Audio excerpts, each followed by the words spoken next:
क्या भारत में एमडीएच और एवरेस्ट जैसे मसालों पर बैन लग जाएगा? ये खबर काफ़ी चर्चा में इसलिए है क्योंकि पिछले कुछ दिनों से एमडीएच और एवरेस्ट जैसे मसालों में कैंसर को बढ़ावा देने वाले तत्वों का पाया जाने का दावा किया जा रहा है। एमडीएच जिसका इस्तेमाल भारत के घर घर में होता है, उसको लेकर ऐसे खबर से भारत में अफरा तफरी का माहौल हो गया है क्योंकि ये मसाले भारत के नागरिकों के इमोशंस बन चुके थे।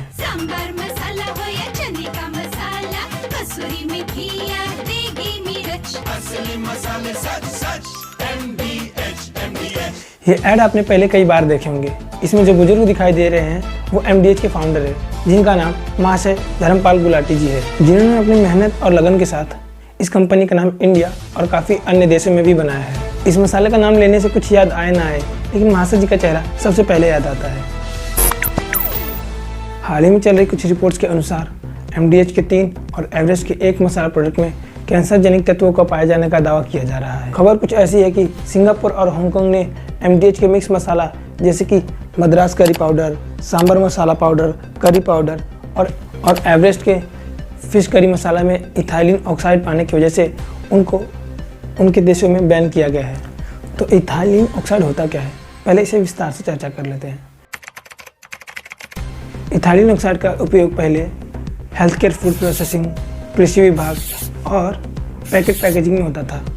पैकेजिंग होने का रीज़न ये है कि उनको मॉइस्चर होने से रोकता है, जिसकी वजह से उनमें नमी ना आए और वो काफ़ी लंबे समय तक चले। इन सब की वजह से इसका इस्तेमाल इंडिया में अच्छी खासी मात्रा में होता था। हालांकि इन दिनों इसके इस्तेमाल पर थोड़ा रोक लगाया गया है यूरोपियन देशों के द्वारा। यूरोपियन यूनियन के द्वारा इसके उपयोग पर बैन किया गया है क्योंकि इनके रिसर्च में पाया गया था कि यह ग्रुप 1 लेवल की कार्सिनोजेनिक है, यानी कि एक ऐसी कार्सिनोजेनिक जो इंसान के संपर्क में आते ही उन पे कैंसर कॉज कर सकती है। कार्सिनोजेनिक यानी कैंसर को पैदा करने वाली कारक को बोलते हैं। इथाइलिन ऑक्साइड का इस्तेमाल हम एज ए पेस्टिसाइड मतलब कीटनाशक की तरह अपने खेती में यूज़ करते हैं। सिंगापुर फूड रेगुलेशन यानी एफएसआर ने कहा है कि इथाइलिन ऑक्साइड का ये इस्तेमाल सिर्फ कीटाणुनाशक में ही किया जा सकता है। खाद्य पदार्थ में इसके इस्तेमाल पे सख्त रोक है क्योंकि द इंडियन एक्सप्रेस के हिसाब से इसके इस्तेमाल से हमारे डीएनए में damage, stomach cancer, breast cancer, sir में दर्द, उल्टी, डायरिया, सांस लेने में तकलीफ और भी अन्य प्रकार की बीमारियां हो सकती हैं।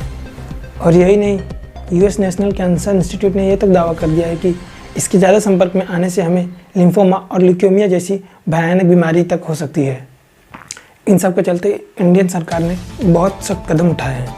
इन सब के बाद FSSAI यानी food safety and standard authority of India ने एमडीएच और एवरेस्ट मसालों के इस्तेमाल पे कुछ दिन के लिए प्रतिबंध लगाए हैं। उनका कहना यह है कि जब तक हम इसकी जांच पड़ताल अच्छे तरीके से ना कर लें, तब तक इन मसालों के इस्तेमाल पे कुछ दिन प्रतिबंध या रोक लगाया जाए। हालांकि अभी कोई ठोस सबूत पाए नहीं गए हैं क्योंकि ऐसे मुद्दे पिछले साल भी कई बार आ चुके हैं। सरकार ने 20 दिन का समय लिया है जिसमें वो हर एक स्टेट से मसाला का प्रोडक्ट्स लाके उन पे रिसर्च कराएंगे और फिर जो रिजल्ट रहेगा उस हिसाब से 20 दिन बाद सुनवाई हो, क्योंकि इस बार मामले की गंभीरता को समझा गया है और अगर इनके ऊपर लगाए गए आरोप सत्य साबित होते हैं तो इनके ऊपर सख्त से सख्त कार्रवाई होने की संभावना है।